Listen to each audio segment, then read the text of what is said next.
Sejam todos bem-vindos ao evento Espaço Aberto da Movidaria. Esse evento que já existe há alguns anos e tem o objetivo de trazer temas e desafios de negócio com um painel sensacional de gente que vive esses dilemas, que vive esses desafios na prática e tem muito para contar sobre isso. Uma outra característica muito legal desse evento é que nós sempre temos participantes que estão nas empresas vivendo esses mesmos dilemas e tentando absorver algumas dessas ideias, tentando tratar os seus desafios em particular.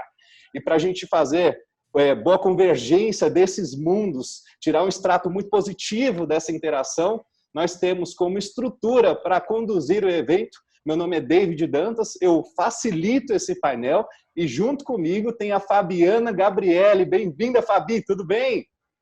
Obrigada, David. Muito bacana estar aqui com vocês. Muito bom, Fá. A Fabi tem essa missão incrível de mediar o chat, de ouvir vocês. A gente já tem muitas pessoas, tem dezenas de pessoas nessa sala e quem assiste depois esse conteúdo pelo YouTube não tem dimensão de como acontece a interação positiva com todo mundo que está aqui. Então, fique à vontade de comentar no chat. A Fabi sempre faz recortes das conversas que estão acontecendo aqui no nosso painel e as pessoas normalmente vão trocando experiências, vão trazendo as suas pontuações sobre isso e também perguntas que podem ser direcionadas a qualquer um dos painelistas. A gente faz um bom proveito, um bom uso, o filtro disso para criar um ambiente produtivo de trocas, como o nome Espaço Aberto preconiza. E para isso, já que a gente está falando do bom uso, da convergência desse monte de coisas, né, Fabi? A gente está usando a ferramenta Zoom hoje. Você quer trazer um pouco dos cuidados, você como especialista dessas ferramentas, todo dia aprendendo um pouco mais sobre elas, como é que a gente faz um bom uso de toda essa estrutura que a gente tem à disposição para esse papo quente que a gente tem hoje até às 10 horas. Legal, David. Tutorial rápido aqui para a nossa navegabilidade. Então, eu peço, por favor, nós somos um grupo grande, então mantenham no multi.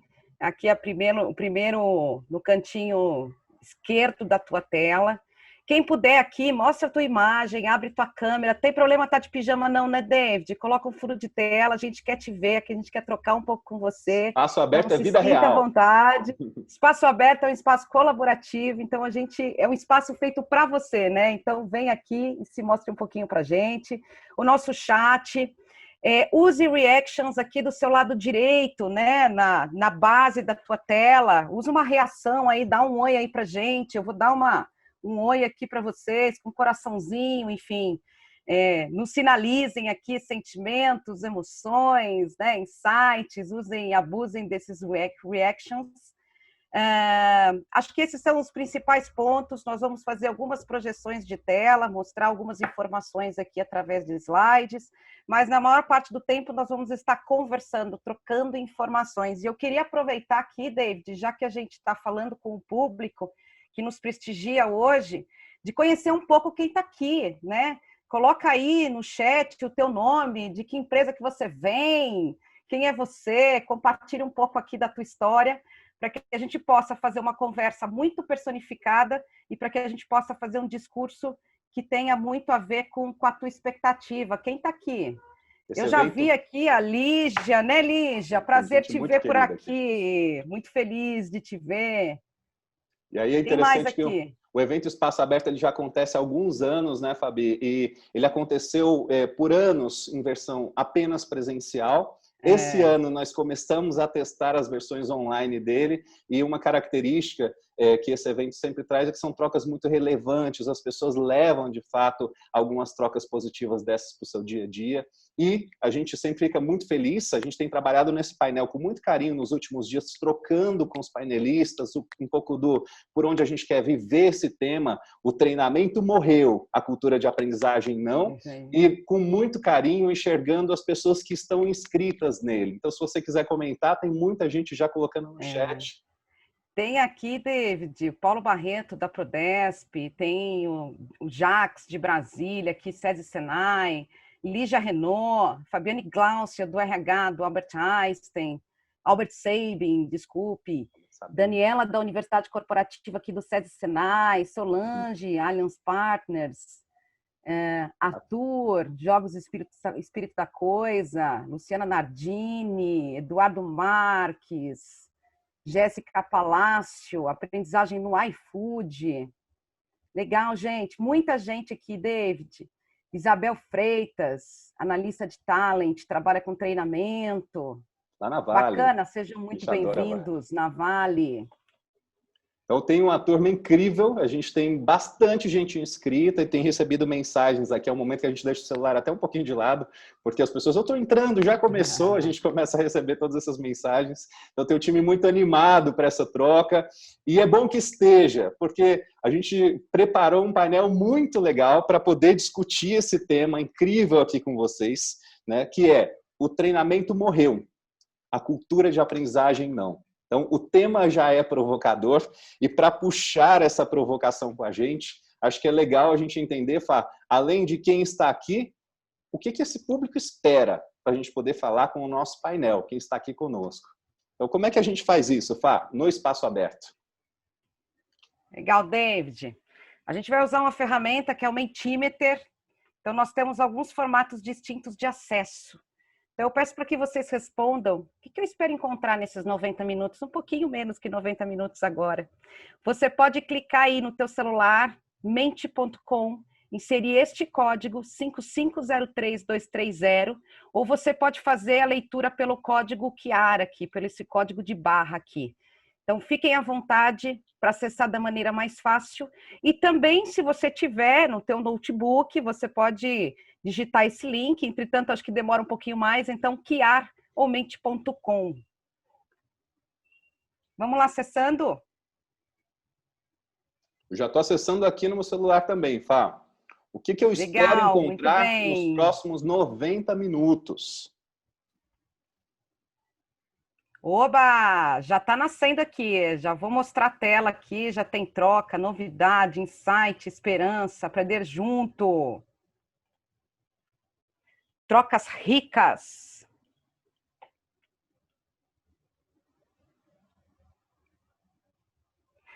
Para quem não entrou ainda, o código está aqui em cima na tela, 5503230.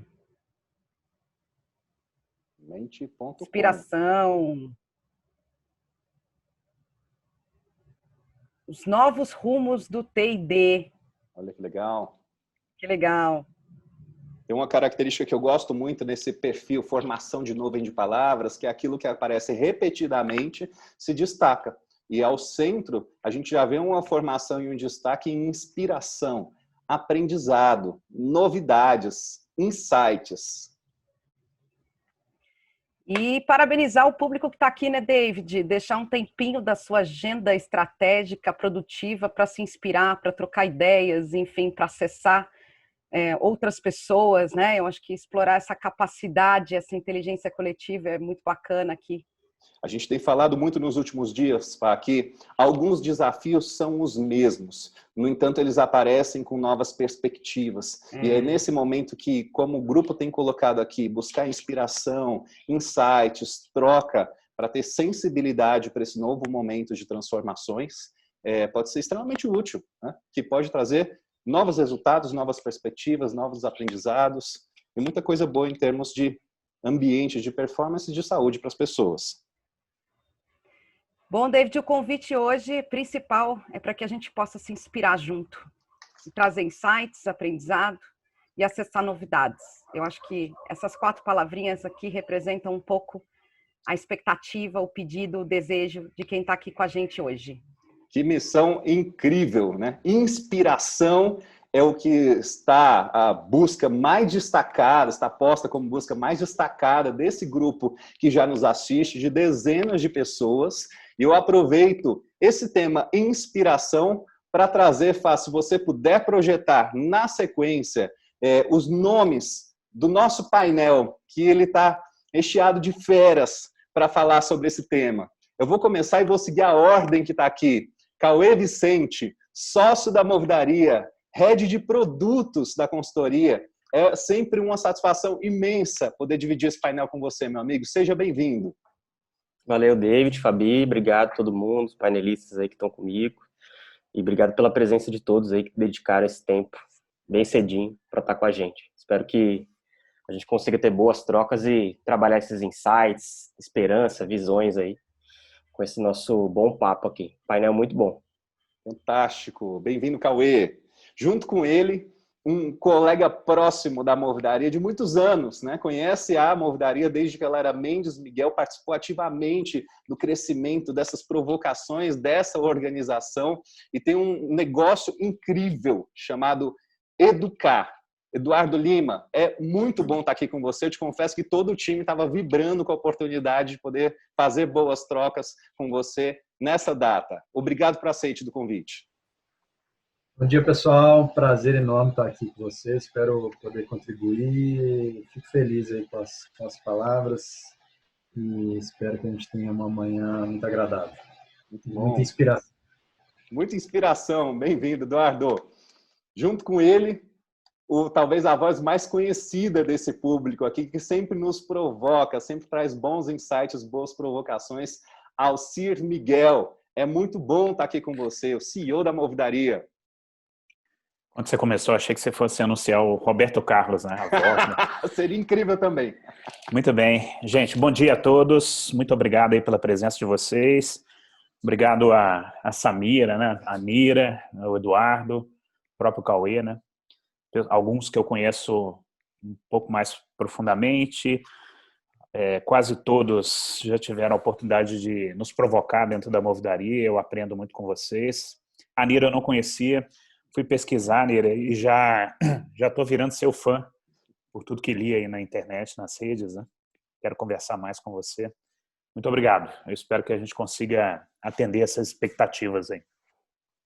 Eu vou pegar o teu gancho, Alcir. Bem-vindo, obrigado por estar aqui com a gente. E pegar o teu gancho, como você comentou, a Nira Bessler está aqui com a gente. Eu vou te confessar, Nira, a verdade é que a gente se aproximou conhecendo um pouco do trabalho, como você se posicionava sobre a aprendizagem, com bastante admiração, e sabendo da sua carreira, que ela é comum, acho que é legal comentar, tem muita gente do mercado financeiro hoje aqui no grupo, nessas trocas com a gente, mas também quando a gente se aproximou um pouco mais de você, entendendo a tua trajetória de vida e o teu estudo, quando você tem tentado entender mais e mais com profundidade sobre a aprendizagem, para a gente tem sido uma jornada muito legal ter esse contato contigo. Então, assim, de coração aberto, muito obrigado por aceitar o convite da Movidaria para participar desse painel hoje. Seja bem-vinda.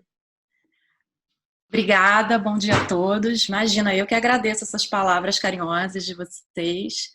É um prazer estar aqui e realmente, assim, eu digo que a minha trajetória de vida é uma trajetória de aprendizagem. Assim, eu cheguei no mundo da aprendizagem porque eu sou apaixonada pelo assunto e foi o que eu fui descobrindo ao longo da minha trajetória de muitas mudanças na carreira e de interesses profissionais. Muito bom. É muito bom ter você com a gente, Nira. Bem-vinda. Obrigada.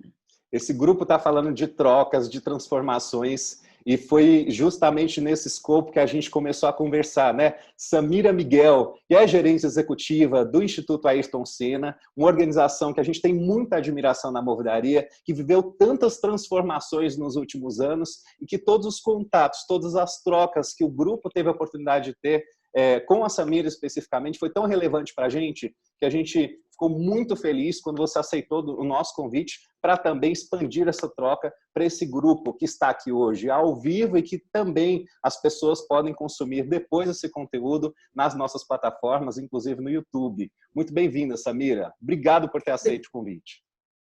Obrigada, Davi. Bom dia a todos. Eu aqui me sinto honrada de participar desse painel com tanta gente bacana, com tanta gente conhecedora desse tema. Acho que vai ser uma manhã realmente deliciosa, que a gente vai poder trocar e aprender muito. Eu já estou muito inspirada. Obrigada, viu?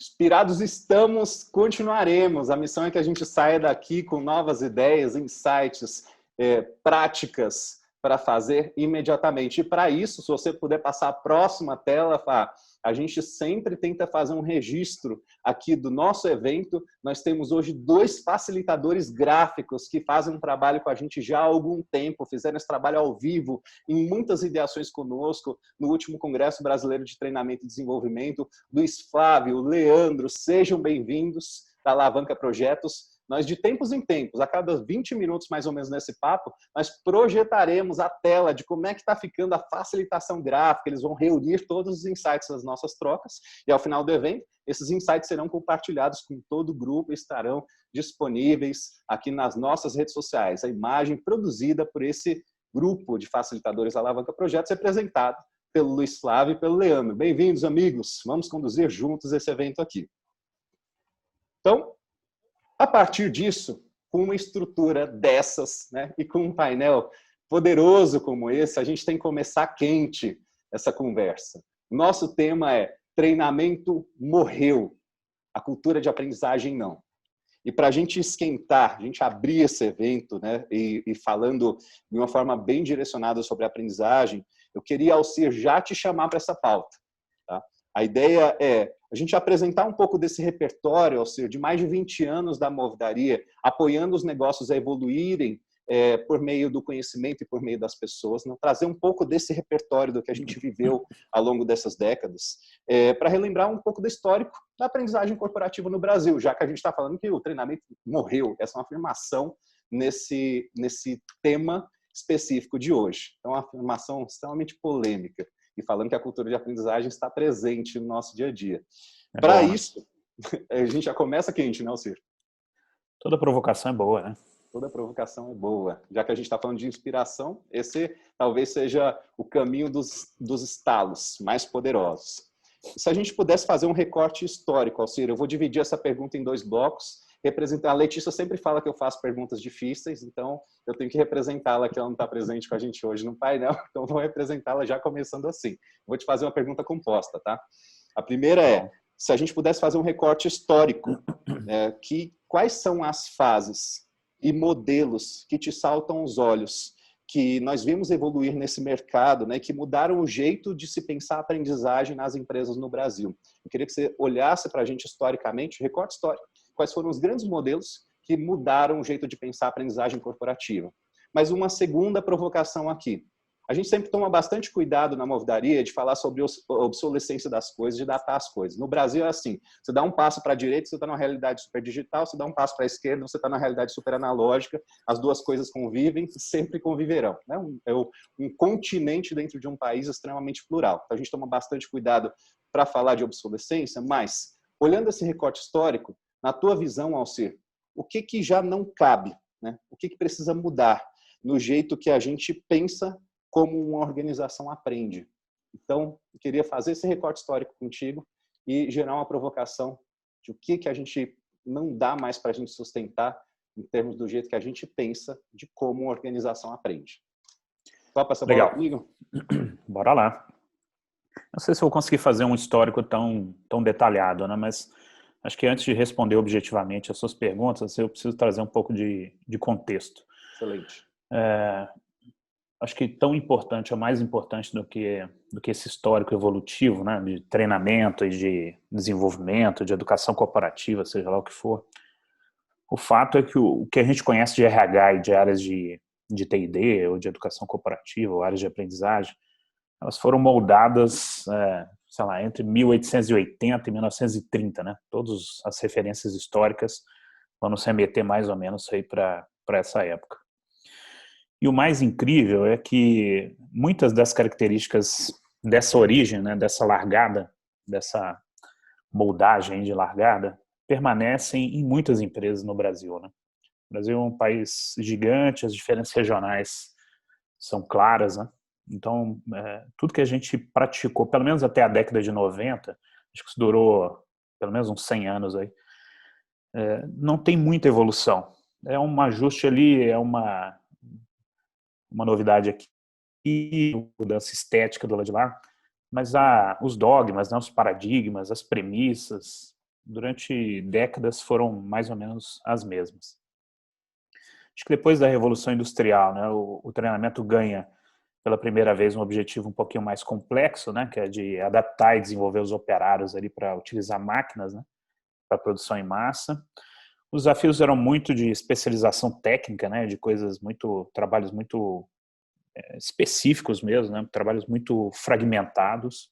Com o tempo, né, esse contexto corporativo industrial foi ficando ainda mais fragmentado. As questões comportamentais, né, apesar de presentes, eram sempre tratadas como algo menor, ou não era problema da empresa, né? Quantas vezes a gente não escutou aí que você deve deixar os seus problemas em casa, né? Como se a gente tivesse um armário de problemas na portaria e você pendurasse eles lá e entrasse para fazer aquilo que você foi contratado. O eu pessoal e o eu profissional, né? Isso, inclusive, tem sido discutido nos consultórios ao longo do tempo em muitas terapias. Quem são essas duas pessoas diferentes que habitam o mesmo corpo? Eu costumo brincar que só o Faustão conseguiu separar isso bem, né? Tanto no profissional quanto no pessoal.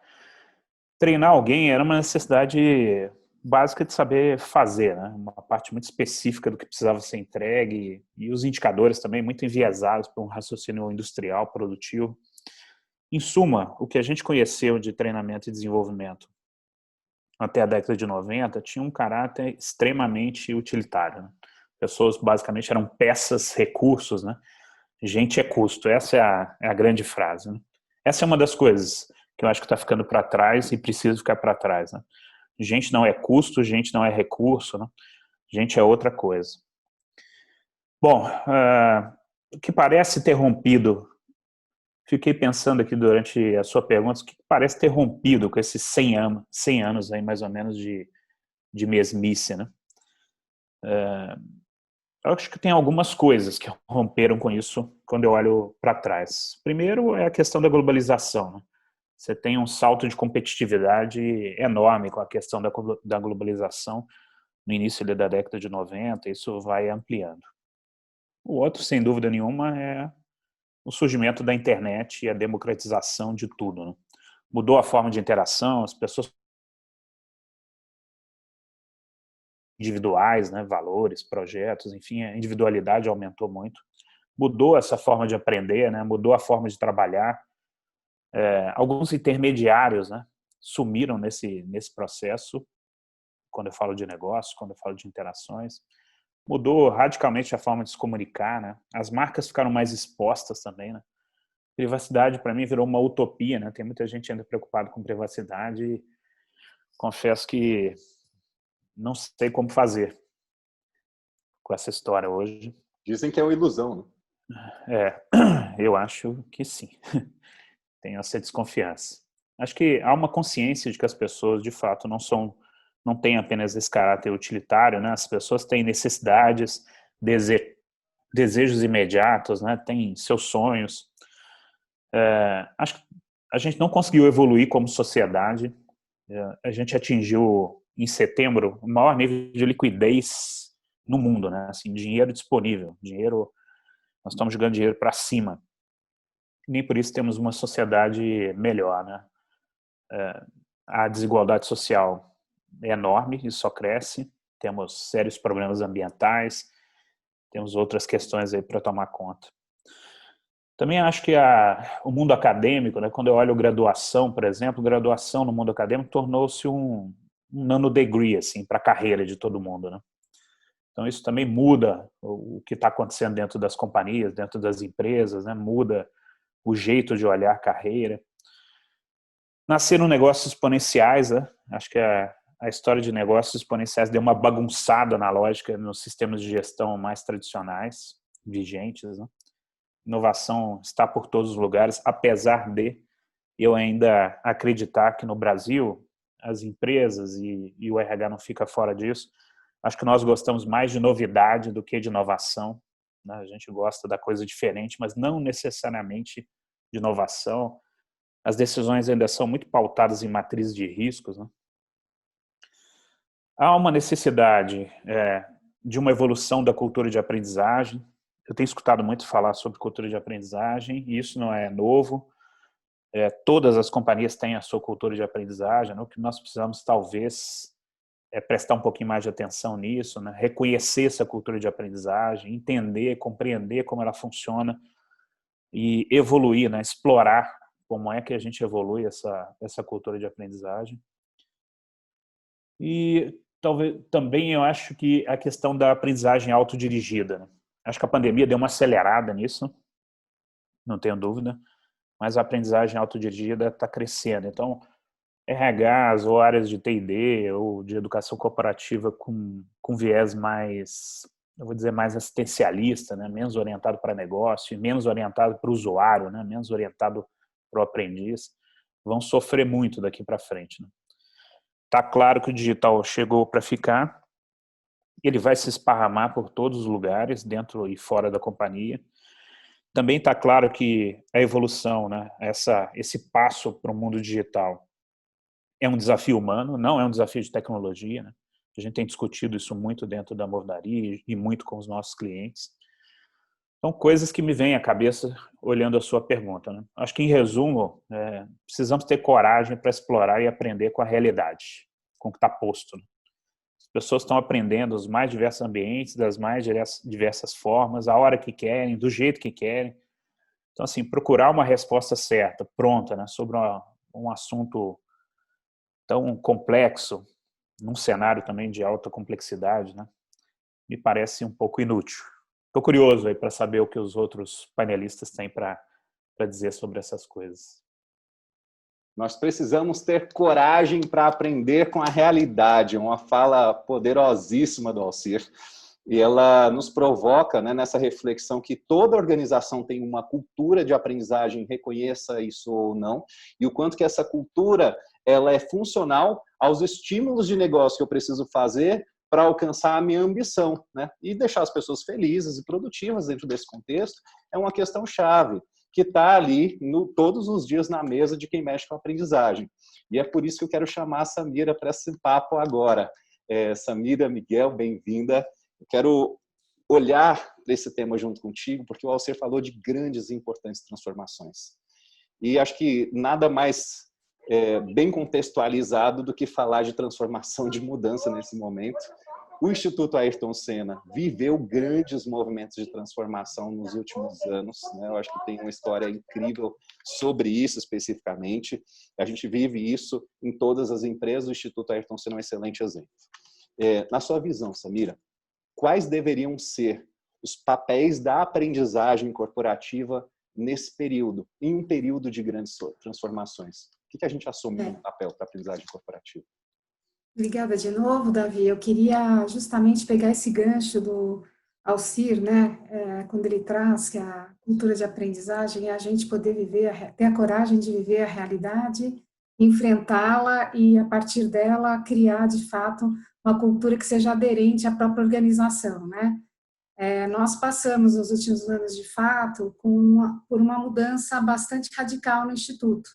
Nós somos uma organização familiar que vivia sob uma estrutura hierarquizada e há alguns anos a Viviane teve o desejo de transformar a nossa área core numa estrutura matricial.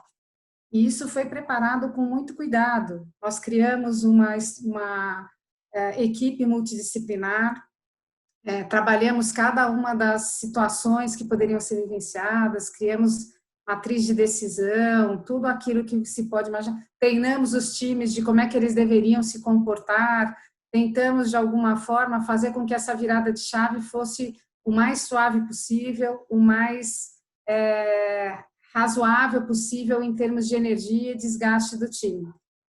Mas o que a gente percebeu ao longo da implementação dessa mudança é que havia um sofrimento grande por parte do time para conseguir fazer essa virada de chave e, ao analisar mais profundamente a realidade em que estávamos envolvidos, o que a gente detectou é que a gente tinha um problema no nível da cultura da própria organização.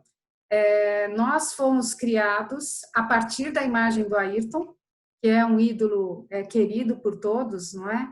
Que tem valores muito próprios, e os valores do Ayrton não são os valores do Instituto Ayrton Senna. Então, depois de lá 20 anos, nós tivemos a coragem, a Viviane nos apoiou grandemente nisso, de sentarmos numa sala, todos os líderes, e rediscutirmos os valores que são os valores do Instituto Ayrton Senna, que eram aderentes à equipe que estava lá, a maneira como a gente agia. Fizemos uma mudança grande desses valores, tínhamos 10 valores, agora temos 5 valores. Samira, deixa Te ouvindo, Então, eu fico tentando me colocar no teu lugar, que a sensação é quase mexer em algo sagrado, né? Quando você está falando de mexer exato, em exato. valores no Instituto Ayrton Senna, à luz do que o ídolo reflete para as pessoas. Um exemplo claro, né? Alguns dos valores, vitória, determinação, perfeição, nós queremos e somos conhecidos por uma organização de inovação. A gente está sempre empurrando fronteiras. Como é que você pode se considerar uma organização de inovação se você vive a perfeição? Impossível, né? A gente tem que considerar o erro e a gente tem que enfrentar esse erro como uma possibilidade de aprendizagem. Né? Então, Compromisso com a perfeição de um lado, agilidade e inovação de outro. exato. Então, quando você resume, então hoje nós temos 5 valores só, né? É foco no resultado, é agir colaborativamente, é resiliência, é a gente ter simplicidade e a gente é o foco no resultado, simplicidade, resiliência, colaborativamente e a gente construir juntos. São 5 valores muito simples, que a gente rapidamente admitiu a partir do momento em que esses valores foram comunicados para a organização, e a partir desta mudança, do reconhecimento da necessidade de se revisitar os nossos valores, e a partir daí trazer a cultura da organização para um novo patamar, as coisas começaram a fazer mais sentido. E para que a gente pudesse vivenciar esses novos valores, a gente passou a desenvolver algumas ações que pudessem trazer clareza para os nossos colaboradores, né, de como que a gente agora queria trabalhar e queria, de fato, produzir e evoluir, não é? E, óbvio, tivemos movimento de pessoas que não se reconheciam mais na organização em função da nova estrutura e também tivemos muito forte no grupo o reconhecimento de que estavam no lugar que queriam estar. Isso catapultou a organização para um outro patamar, uma outra visão, e a coisa está indo tão bem e está dando tão certo que agora a gente decidiu estender esse modelo matricial não só mais para a área core do Instituto, mas para outras áreas do Instituto que apoiam a área core. Então, a parte de engajamento e captação, a partir desse semestre já, desse último trimestre já, começa a trabalhar nesse regime de matricial e se acoplando mais à área core para poder potencializar ainda mais os nossos resultados. Então, esse é só um exemplo que eu acho que é importante, né, para trazer como é que a transformação e a gente olhar para a aprendizagem e para a realidade que a gente está vivendo faz diferença e traz um importante impacto. Tem um elemento na tua fala, Samira, que eu acho que é tão inspirador. A gente está falando do papel de coerência de uma área de aprendizagem no modelo organizacional. Tem autores incríveis falando sobre isso. A gente ia visitar o livro Comportamento Organizacional lá do Peter Block, um best-seller sobre como a gente desenha um modelo organizacional. Ele conta exatamente isso que você falou agora. Ele fala que motivação é algo que está dentro das pessoas, né? Motivação não é externa. Então, tem a ver com os nossos valores. Se a gente está ambicionando coisas que estão desconectadas dos nossos valores, as pessoas se desconectam, a motivação não existe. Então, primeiro, reconhecimento para conectar as pessoas na base dos valores. Projetar visão vai permitir com que as pessoas se engajem a partir daquilo que os valores estão entregando para onde a empresa está indo. Esses 2 blocos que, de alguma forma, criam esse ambiente mais confortável para as pessoas estarem em termos de cultura, de alguma forma também impulsionam o negócio. E para impulsionar o negócio, junto com isso, eu vou ter que fazer um trabalho de instrumentalização, que é criar diretrizes estratégicas claras, onde é que as pessoas vão mexer para produzir isso. Se diretriz não está claro, as pessoas se desconectam ao longo do tempo. Eu vou ter que instrumentalizar as pessoas, né, e criar fit cultural, e aí normalmente você tem evasão de quem não se conecta com isso. Ou você tem muita conexão de quem se conecta muito com esse plano, e eu vou ter que, de alguma forma, preparar as pessoas, deixar as pessoas competentes, prontas agora para aquilo que o negócio exige. A gente tem um papel de ações, de estímulos, de um ambiente de aprendizagem que permita isso, as pessoas conectadas com o modelo. Coerência no modelo organizacional como um papel que a aprendizagem, que a área de aprendizagem muitas vezes não entende, não está consciente de como que ela junta essas coisas e torna o negócio mais eficiente, né? Mais vivo em si. Muito boa a tua fala. E aí, já com um clima tão quente, é que eu quero trazer a Nira para conversar sobre isso. Nira, a gente falou muito de alguns papéis que eles não são tão destacados no dia a dia quando a gente pensa aprendizagem, e aproveitando um pouco da tua trajetória, na tua visão de quem que é a responsabilidade sobre a aprendizagem dentro de uma organização, Nira? Quem é que responde sobre isso? As falas do Alcir e da Samira e o seu resumo, acho que são fantásticos para mostrar exatamente de quem é essa responsabilidade. E a responsabilidade, na verdade, é compartilhada, né, na minha visão. É uma responsabilidade que vem da organização e do indivíduo.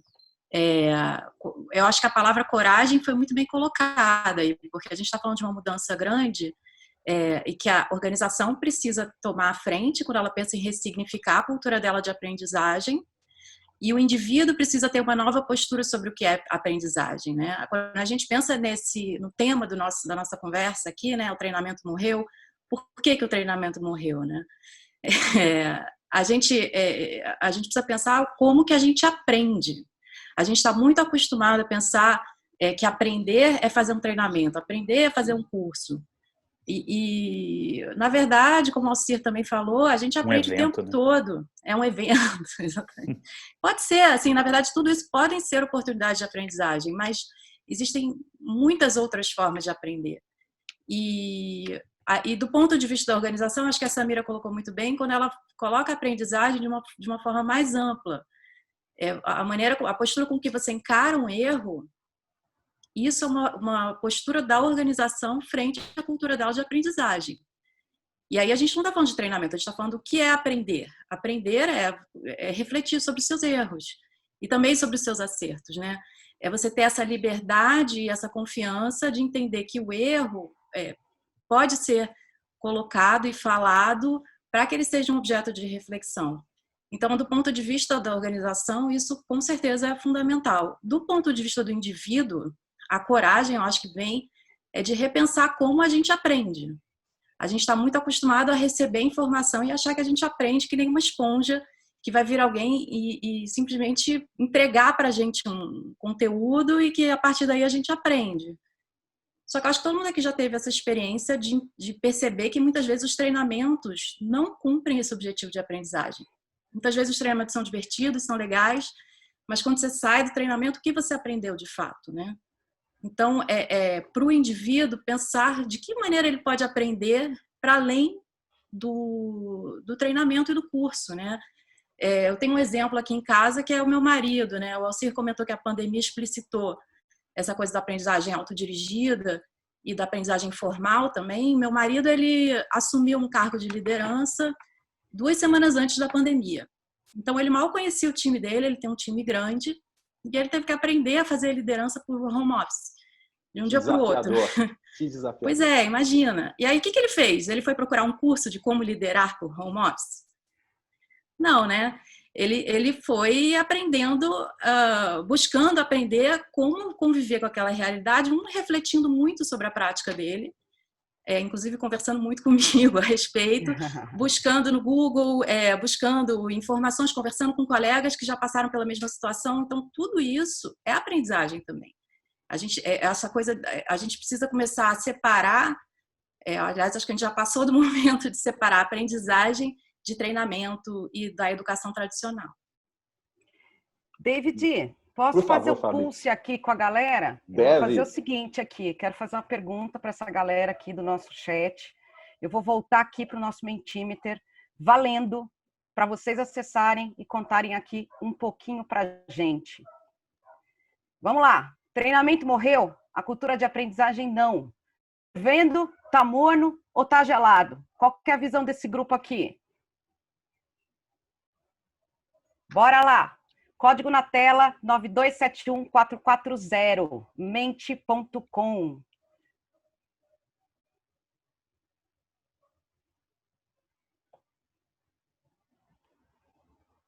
Eu estou entrando aqui também, Fabi. Tá fervendo, tem um fervendo aí, deve ser o David, hein, gente? Olha lá. Eu ainda estou acessando, não fui eu ainda não. Ah, então tá bom, tá fervendo. Treinamento morreu. Vamos lá.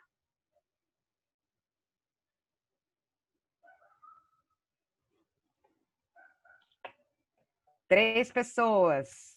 5. Tá morno.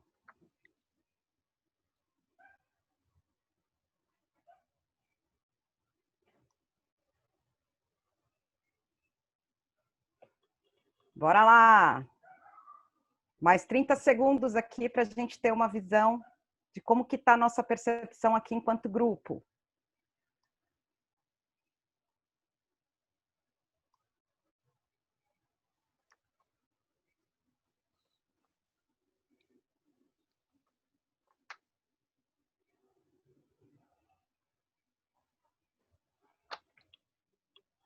Muito bem, então quase metade do grupo já conseguiu acessar.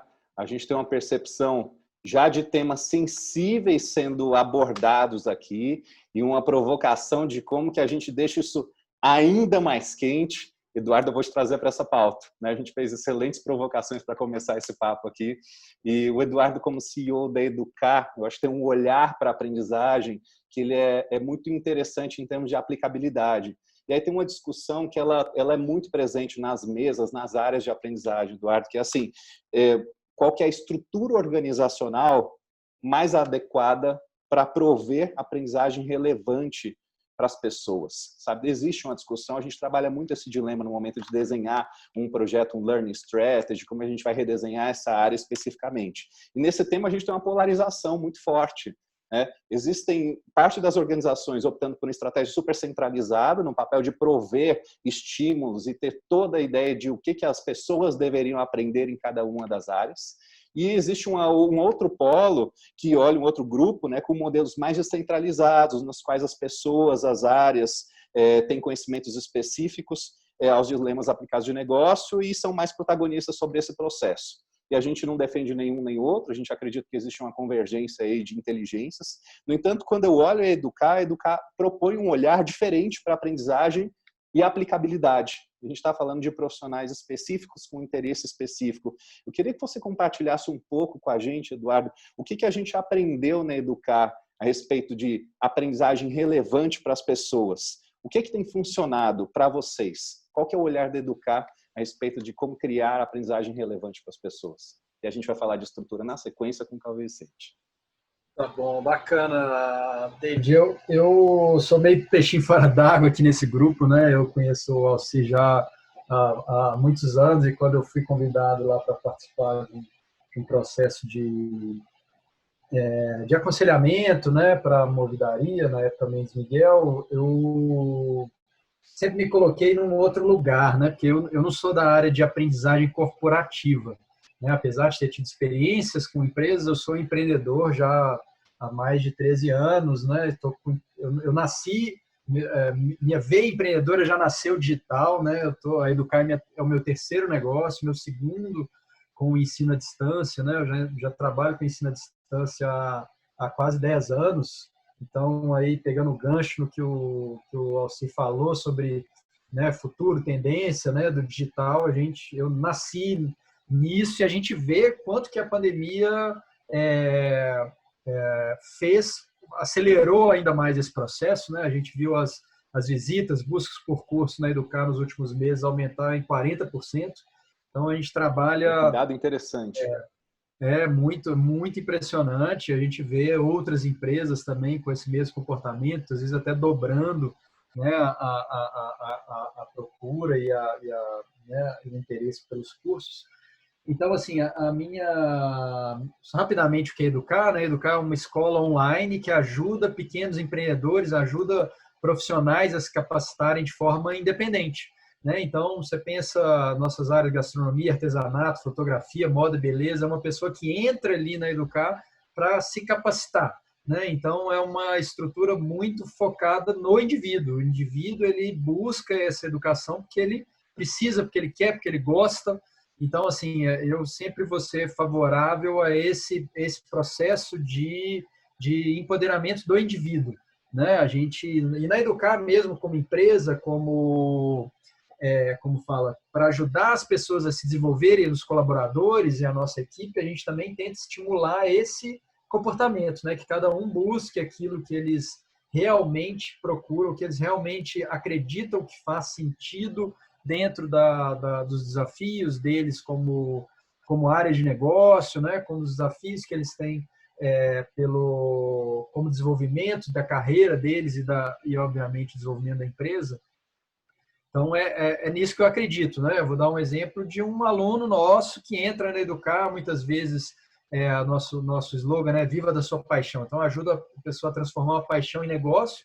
Então, muitas vezes é uma mulher, dona de casa, que saiu do trabalho para cuidar dos filhos, para ter uma gravidez, e de repente não quer mais voltar, e de repente gosta de cozinhar, ou de ter uma habilidade manual, e de repente a gente estimula essa pessoa a se capacitar naquilo para transformar esse hobby, essa paixão em negócio. Então a gente ensina todas as habilidades que são necessárias, e não tem uma empresa por trás, né? Para quem é empreendedor, isso é muito mais natural, mas a maioria dos nossos alunos, eles nem se consideram empreendedores em primeiro lugar, né? Eles estão ali porque, de repente, né, gostam daquilo, né? Acham interessante, é quase que um programa. A gente teve muito sucesso também em termos de engajamento nos nossos treinamentos, porque a gente nem chama de treinamentos, até chama de curso, mas no fim das contas a gente gosta de falar que a gente faz edutainment, né? Que é uma educação, mas com entretenimento, né? A gente busca os profissionais, os professores, aqueles que são mais carismáticos, que conseguem engajar a audiência. A gente tem aulas, muitas vezes, com 10 mil pessoas simultâneas. Então, uma pessoa, para engajar 10 mil pessoas simultâneas, tem que ser muito bom, ele tem que ser quase um animador de auditório, né? Os melhores professores de educação são aqueles que realmente criaram uma habilidade de engajar grandes audiências, faz aquilo quase que brincando. Então, o nosso aprendizado aí nesse processo todo foi esse, assim, de conseguir trazer algo que as pessoas queiram, né? Que as pessoas busquem ativamente, porque senão não vai rolar, né? No nosso caso, a pessoa, inclusive, ela deixa de pagar. Se está chato, se não está agregando para ela, ela deixa de pagar. Não é uma empresa que está ali contratando aquele treinamento e obrigando essas pessoas a entrarem numa outra dinâmica, né? A nossa dinâmica é completamente diferente, e eu acho que o aprendizado maior ele está nesse lugar, assim. Ainda eu acho que vou precisar aí da ajuda dos outros membros aí do painel para conectar isso com um ambiente mais corporativo, mas o que eu acredito basicamente é isso, é empoderar as pessoas, é dar oportunidade para que as pessoas realmente busquem o próprio caminho de forma independente, porque se não for assim, eu acho que, né, talvez seja um dos motivos, né, a Nira perguntou, por que o treinamento morreu? Eu acho que um dos motivos, eu suspeito que seja, que não tem engajamento. Se as pessoas, né, que são efetivamente os colaboradores ali não se sentirem, né, com desejo de fazer aquilo, não sentirem uma aplicabilidade clara para a vida delas, isso não vai conectar, não vai dar liga, né? Então, a Educar, de certa forma, ela tem sucesso exatamente pelo outro motivo, porque as pessoas estão ali, elas inclusive pagam porque elas veem que aquilo ali vai transformar a vida delas. Então, é nisso que eu acredito. Você mexeu em duas dores aqui, Eduardo, na tua fala, que elas são sensíveis para todo mundo que está hoje à frente de uma missão em aprendizagem em educação corporativa, especificamente com esse olhar de aplicabilidade que a Educar tem no seu modelo de negócio. Primeira delas é engajamento, né? Engajamento é um desafio para qualquer pessoa que está dentro de uma área de aprendizagem, e aí a gente vê alguns modelos que são modelos super tradicionais que estão há décadas, né? O levantamento de necessidade de treinamento. Eu vou na área perguntar o que a pessoa quer aprender. E aí que talvez esse seja um modelo onde eu consigo engajar, eu vou ouvir o que ele quer aprender. A questão é que muitas vezes o profissional que está dentro da área, ele não é um especialista em aprendizagem. Ele é um especialista nos problemas dele. Ele é um especialista nos problemas de negócio que ele tem para resolver. Ele não é um especialista em aprendizagem. E quem está dentro de uma organização que vive esse modelo ano após ano, ele vai aprendendo respostas prontas que ele tem que dar. Eu acho que deveria ter um workshop aqui de gestão do tempo. Eu acho que deveria ter um negócio de negociação. Ele vai aprendendo coisas que as pessoas gostam de ouvir, mas que não necessariamente resolvem o problema dele. Ele vai aprendendo coisas que as pessoas estão falando naquele ambiente. E aí teve uma fala muito interessante que saiu no nosso vídeo no YouTube, Conversas de Movimento sobre mudança especificamente, né? O Júlio Alves citou assim: quando eu achei que eu tinha todas as respostas, mudaram todas as perguntas. E normalmente a aprendizagem é isso.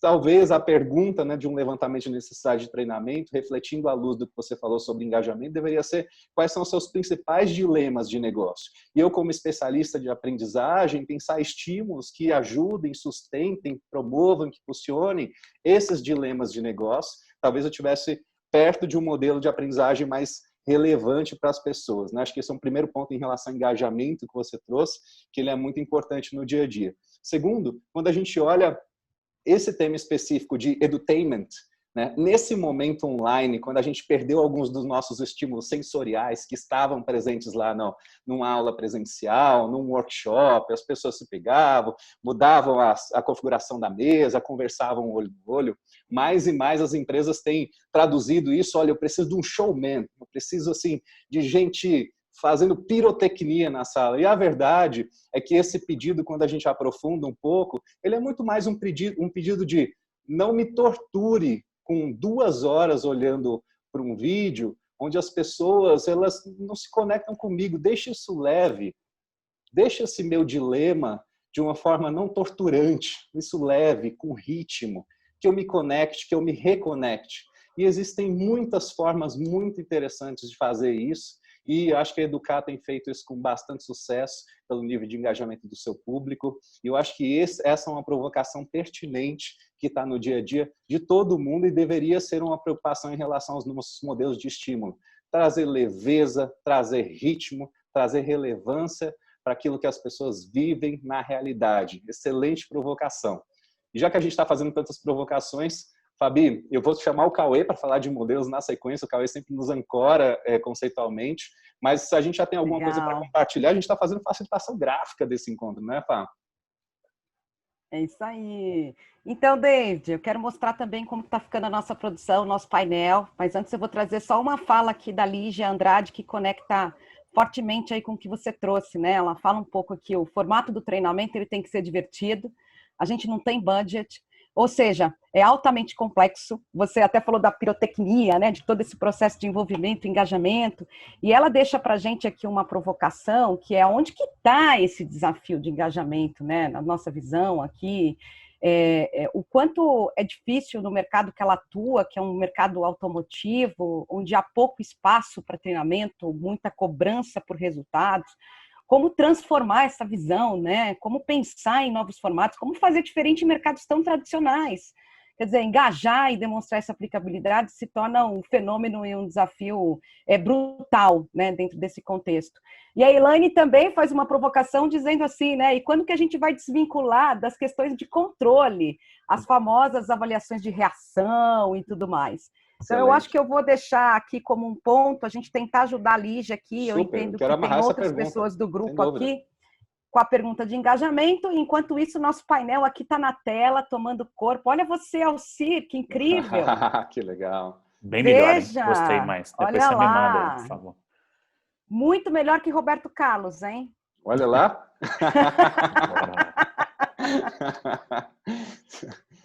Eu acho que essa é a Nira, hein, Nira? A pergunta da Elaine. Eu queria escutar um pouquinho o que a Nira tem para dizer dessa pergunta da Elaine.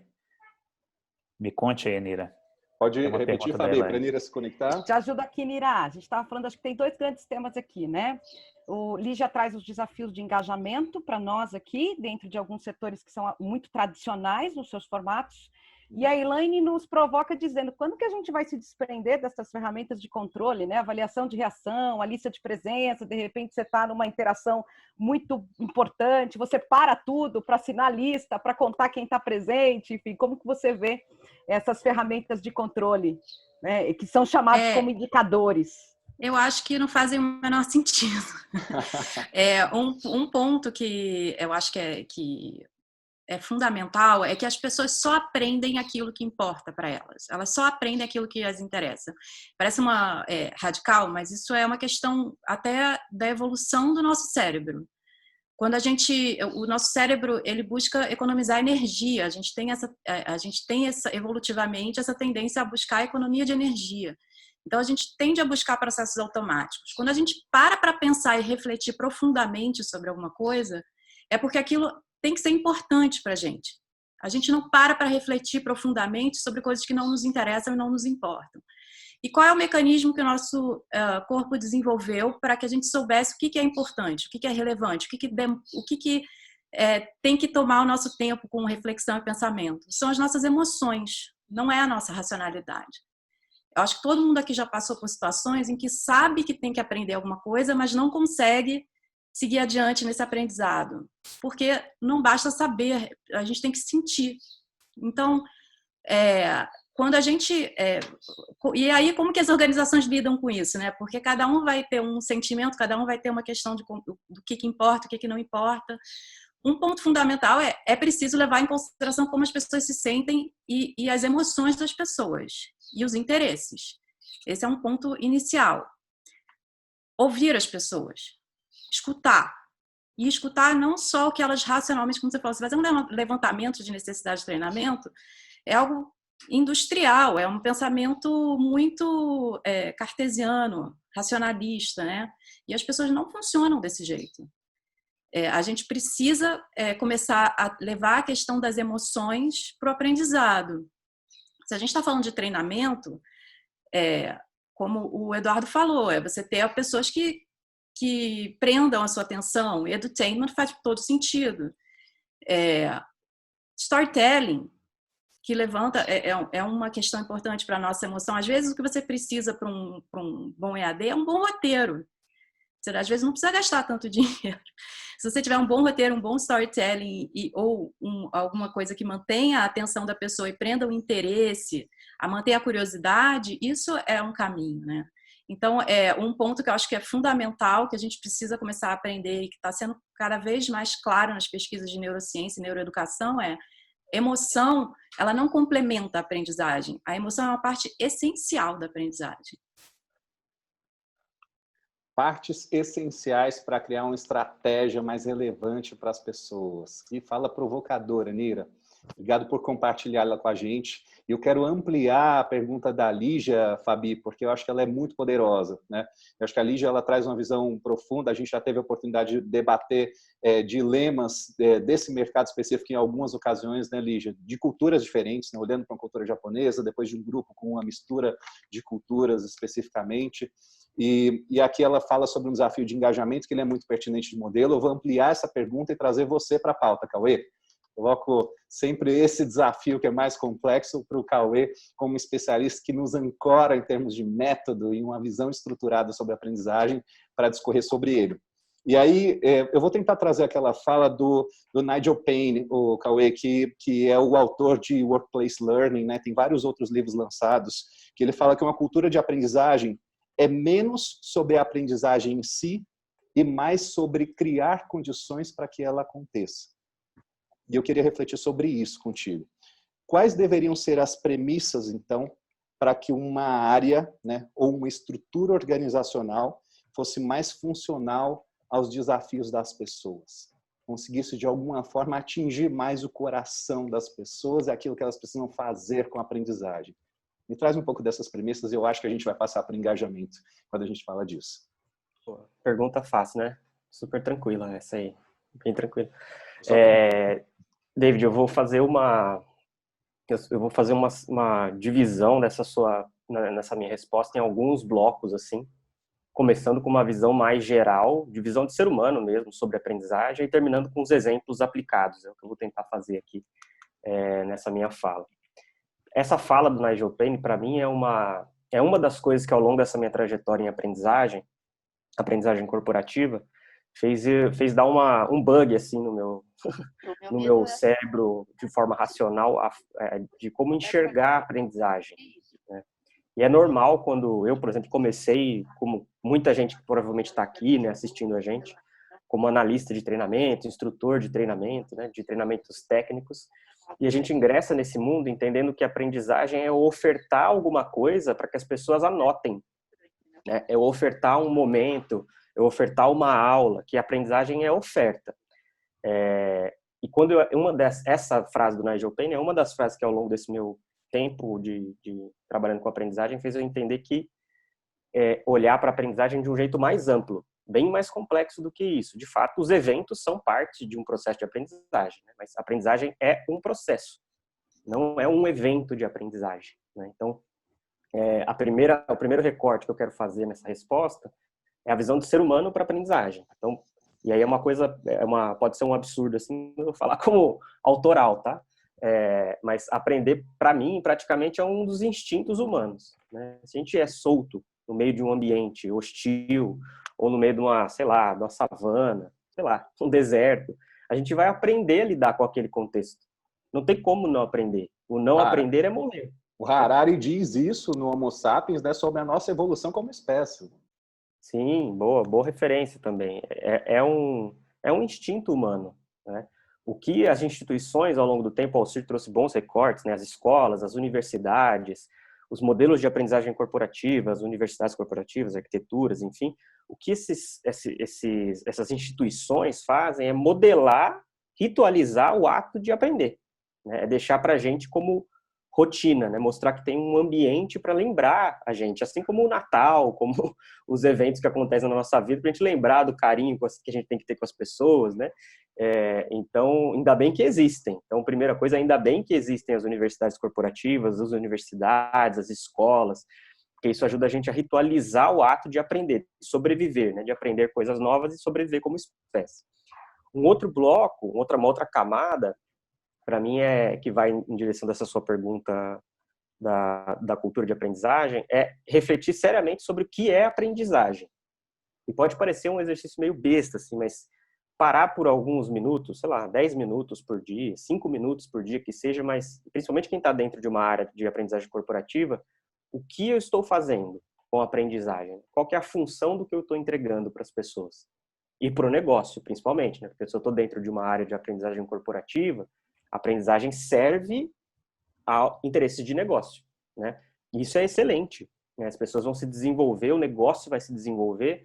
Tem clientes nossos que, inclusive, desenvolveram junto com a gente arquiteturas de aprendizagem que desenvolvem pessoas para o mundo, né? Desenvolvem habilidades para fora, inclusive para a pessoa socialmente se relacionar melhor, ou para o mercado, ficar mais competitiva para o mercado. Então, isso é função de aprendizagem. Então, uma outra coisa é refletir sobre, uma outra camada, né, refletir sobre o que é aprendizagem. E veio muito nessa pergunta da Elaine também, fiquei reparando aqui, né? Então, e acho que da Lígia também, né? É a oferta, né? A aprendizagem é o que eu faço como oferta. A aprendizagem é entretenimento. A aprendizagem é meio. A aprendizagem é fim. O que é essa aprendizagem que eu estou levando para a minha empresa? E acho que esse momento que a gente está vivendo que a pandemia trouxe oportunidades, eu enxergo algumas como oportunidades, pode ser um momento de repensar esse sentido de existir de uma área de aprendizagem corporativa, né? Eu entrego o quê a partir de agora, se caso as pessoas forem de fato consumir de forma autodirigida. Se tudo que a gente fala acontecer, né? As pessoas vão aprender de forma autodirigida, tudo vai estar disponível, as pessoas vão saber fazer curadoria. E aí? O que eu, como área, vou entregar, então, para o negócio e para as pessoas? Essa é uma outra camada que eu acho importante refletir. A terceira, mais resumida, é a palavra cultura. Então, estamos falando de cultura de aprendizagem. Cultura é um conjunto de hábitos na história do ser humano, né? Então, se a gente fala de cultura de aprendizagem, quais são esses conjuntos de hábitos novos que a gente quer ou quais são os já existentes?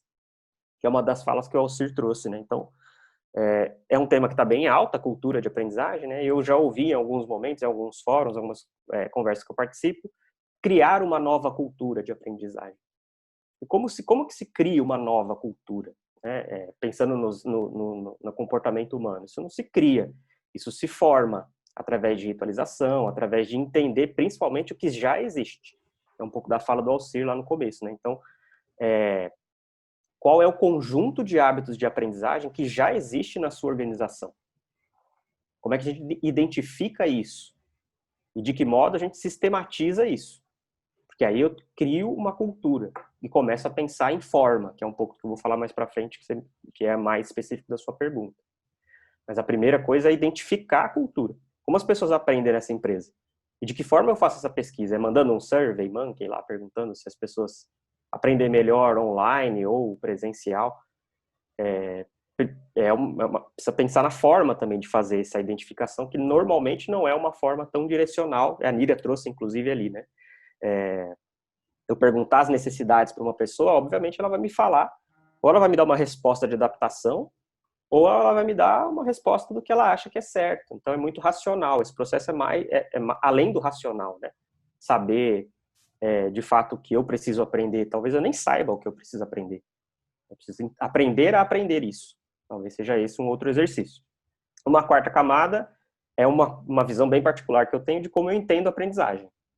Antes de eu falar um pouco dos exemplos de premissa, né? São 4 pilares para mim. Primeiro é a aprendizagem como produto.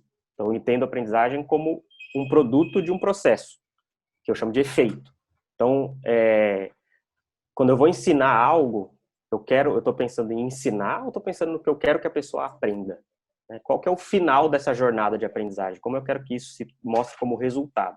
A minha primeira coisa que eu tenho que pensar quando eu vou desenhar um projeto, uma cultura, um workshop, enfim, independente do que seja.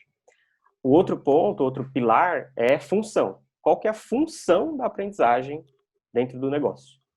Quando eu estou falando de aprendizagem corporativa, sempre é relacionar uma performance melhor ou diferente a um indicador de negócio que está ruim ou poderia estar melhor. Isso é fato. Assim, pensar isso nos ajuda muito a endereçar e engajar as pessoas e também os líderes das organizações a entender que a aprendizagem tem uma função, que não é eu colocar as pessoas dentro de uma sala e a gente sair divertido, um pouco como a Nira trouxe lá, né, sair alegre e tal. Dependendo do momento, o processo de aprendizagem ele pode ser doloroso mesmo. É nesse momento onde muita coisa se aprende, onde você tem pouco recurso, onde você tem que resolver um problema em uma semana, sem muita bibliografia. É aí que você tem um salto de aprendizagem como função. O outro pilar é processo. Então, aí é o meio mesmo, né? Então, como que eu vou fazer para que isso aconteça? O durante, né? Como é que essa aprendizagem acontece durante o que eu vou desenhar como área? E a forma, que é normalmente onde as pessoas buscam respostas no Google, assim, né? Então, como que é a melhor forma de aprender sobre X assunto? E aí aparece lá uma lista de opções de formas.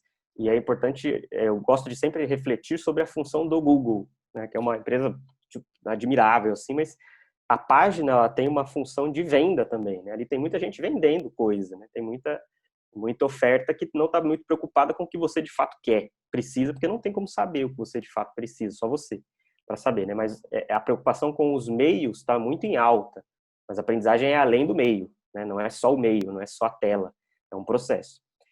E aí vou já indo para os finalmente aqui dessa minha fala, que são as premissas. Então, você me perguntou lá quais podem ser as premissas para uma área, né?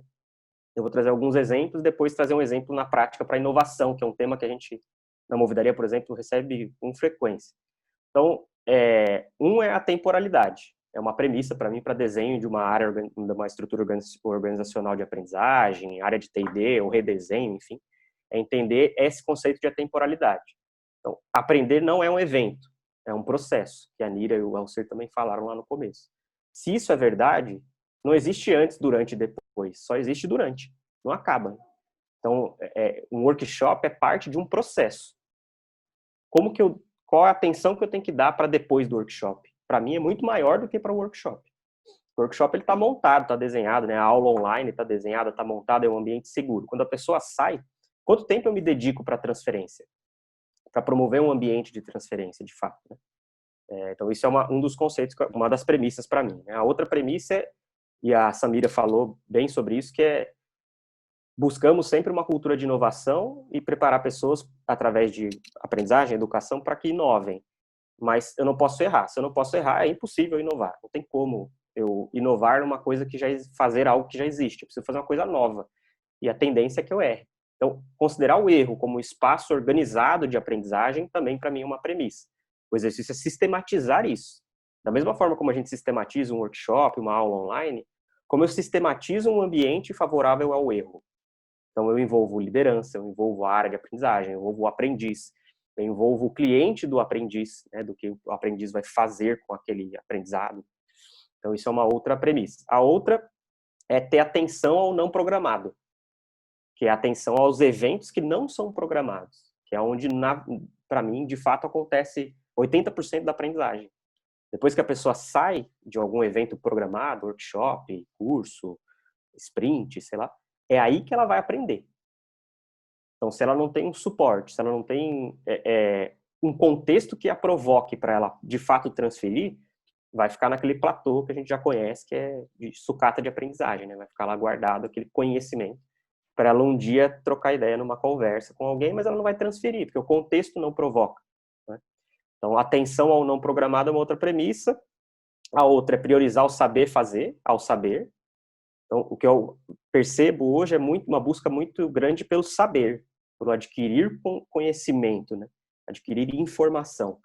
Mas eu cheio de informação, sem contexto para aplicar e sem desafio, né? Sem ter que colocar alguma coisa em prática, vai ficar guardado aqui para um dia, talvez no futuro, escrever um livro, sei lá, fazer alguma coisa. Mas para resolver um dilema de negócio, eu preciso ter um contexto que me ajude a saber, a fazer, a colocar aquilo que eu ouvi em prática.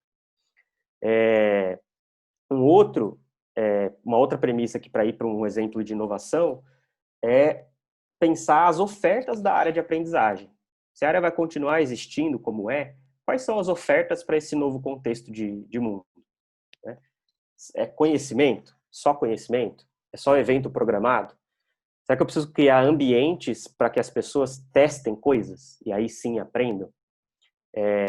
Será que eu tenho que criar experiências para que elas participem mais de algum tema que está em alta, que está doendo no negócio? Outra forma, né, que a gente muitas vezes esquece é a conexão entre pessoas.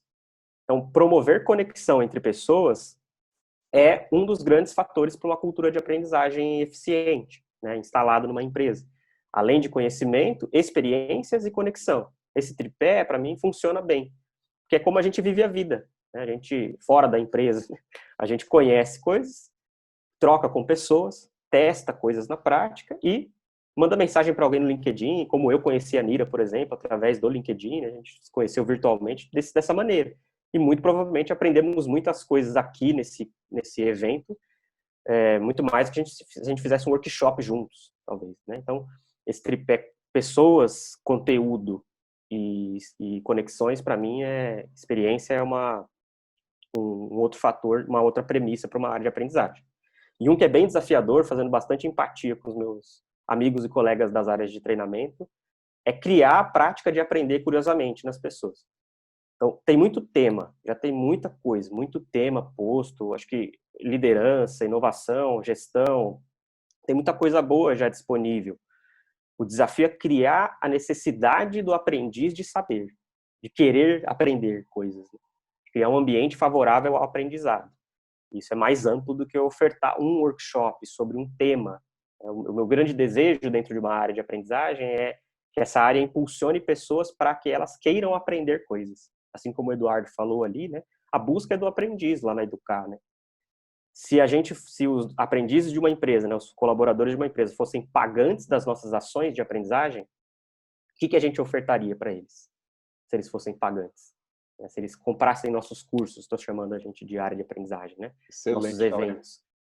Empresas mais curiosas, prática, a gente precisa finalizar, Cauê, nós temos 2 minutos de final de evento. Empresas mais curiosas que criam ambientes nos quais a aprendizagem a aprendizagem é vista, né, como um meio para que as pessoas realizem coisas com outra profundidade, com outra capacidade e se desenvolvam nesse processo. Eu vou propor, Cauê, a gente fazer um resumo da tua fala sobre premissas de aprendizagem, já que a gente falou de cultura de uma forma tão estruturada, como um infográfico ao final desse evento e disponibilizar para todo o grupo que está aqui. A gente vai para as 2 falas finais, a gente tem 3 minutos. Fá, tem um depoimento incrível que a gente teve de um participante, eu vou pedir para você citar esse depoimento e, na sequência, eu vou para uma pedido de dica final para os nossos painelistas, para a gente encerrar, já que estamos falando de cultura de aprendizagem. Então, segundos. Legal. David, muito legal. Eu vou traduzir aqui um pouco o que a Isabel Freitas da Vale traz para a gente aqui. A Vale Nelcier é um cliente que a gente tem muito carinho, que faz parte da nossa casa há muitos anos. E ela traz que assim, o que parecia impossível em mineração se tornou absolutamente atingível, né? O processo de transformação que eles estão fazendo, quanto que isso está sendo delicioso aqui na perspectiva da Isabel, que tem mais de 15 anos de empresa, e diz para a gente que ela está numa outra empresa, num outro contexto organizacional, né? Eu até convido a Isabel, de repente, fazer um depoimento e a gente conta de uma maneira mais estruturada como que foi essa experiência sua, Isabel, se você topar, enfim. Porque eu acho que você trouxe aqui um pouco da história, né, do Valer Digital em 2019, cada passo a passo, cada movimento, e aí parafraseando um pouco o Cauê, a questão do processo, né, Cauê? Cada momento, cada passo e o durante, né? Eu acho que ela traz muito essa coisa da construção. Obrigada, Isabel, por colaborar, por contribuir, e sem dúvida nenhuma a gente sai aqui com essa sensação de encorajamento com essa tua fala. Obrigada. E eu aproveito para agradecer a todos os outros participantes do nosso chat também. Excelente. Para a gente finalizar, eu vou pedir Nira, Samira, Eduardo, para deixarem uma dica para a gente, já que esse grupo está todo aqui, busca inspiração, insights. Então, na posição de alguém que está dentro de uma área de treinamento e desenvolvimento, de DHO, que está no RH, mas que propõe iniciativas que têm a aprendizagem como meio dentro de uma organização. Qual seria a melhor coisa que essa pessoa poderia fazer para tornar a aprendizagem a alavanca estratégica para as pessoas e para o negócio? Gostaria de ouvir uma dica de vocês. Eduardo, se você quiser começar, qual que é a melhor coisa que uma pessoa poderia fazer para tornar a aprendizagem alavanca estratégica para as pessoas e para o negócio? É uma pergunta muito... vale $1 milhão, né? Simples, é muito simples. É verdade.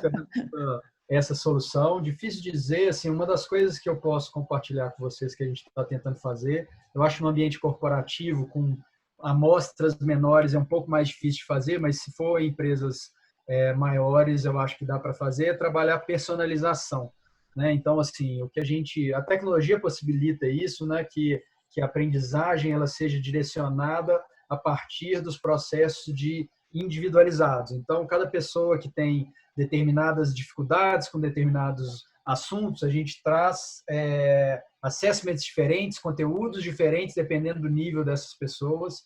Então, eu acho que é uma dica que pode ser, que vocês podem buscar, assim, trabalhar a personalização, porque no fim das contas, o que a gente está falando aqui, que a chave é o engajamento.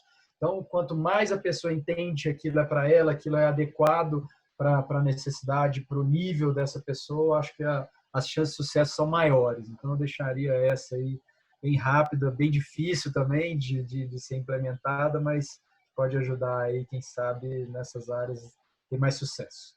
Quase óbvio, né? A gente está falando de gente. Personalizar é um chamado. Muito bom, Eduardo. Obrigado. Samira, qual que é a dica que a gente pode deixar para o nosso público de forma bem objetiva, que inspire a ação? O Eduardo roubou um pouco da minha fala, né? O que sobrou para mim para você poder, de fato, pessoalizar aquilo que você está entregando, você precisa também lembrar esse colaborador que ele é protagonista, que o desenvolvimento que ele está promovendo para si não é só para aquele momento, para aquela empresa, para aquela situação em particular. Ele precisa cuidar da carreira dele, ele precisa cuidar do desenvolvimento dele, e tudo isso tem que estar alinhado ao objetivo da empresa onde ele está. E para isso, tem que olhar para os valores e ver se de fato aquilo faz sentido. Né? Já no Instituto, a gente não tem mais problema com as pessoas que estão chegando no teto. A gente quer preparar as pessoas para chegarem no teto e a gente quer preparar as que estão vindo para chegarem lá também. Então, acho que isso é uma coisa muito importante. A pessoa se responsabilizar também faz parte do engajamento que pode ser despertado nela. Energiza o teu time, né? Empodere esse público. Existe uma tese no livro Brilliance by Design, do Vicky House, que fala a aprendizagem começa aí, empodere as pessoas. Muito bom. Obrigado pela tua contribuição, Samira. Nira, qual que é a última dica que a gente pode deixar para esse público encerrando o nosso evento? Que responsabilidade. Também, olha, eu acho que se eu puder dar uma dica para as áreas de aprendizagem seria ouvir, escutar. E escutem as pessoas, não só o que as lideranças acham que as pessoas têm que aprender, mas como elas se sentem em relação às transformações que você quer levar, entendendo a aprendizagem como um processo de transformação, como elas se sentem em relação àquilo que a organização busca. Não só o que elas racionalizam. Dê liberdade para que as pessoas expressem como elas se sentem. E escute, ouça. Eu acho que esse seria a minha dica. Escute, ouça, tornemos as áreas mais humanas. Foi um prazer estar aqui com todos vocês. Alcir, Cauê, Nira, Samira, Fabiana, Eduardo e todo o nosso público incrível que está aqui e quem está em casa, nos assistindo também pelos nossos canais e redes sociais. Esse foi mais um Espaço Aberto. O treinamento morreu. A cultura de aprendizagem está mais viva do que nunca. É um convite, reconheça, trabalhe com ela. Muito obrigado, pessoal. Fica aqui o nosso abraço e até a próxima.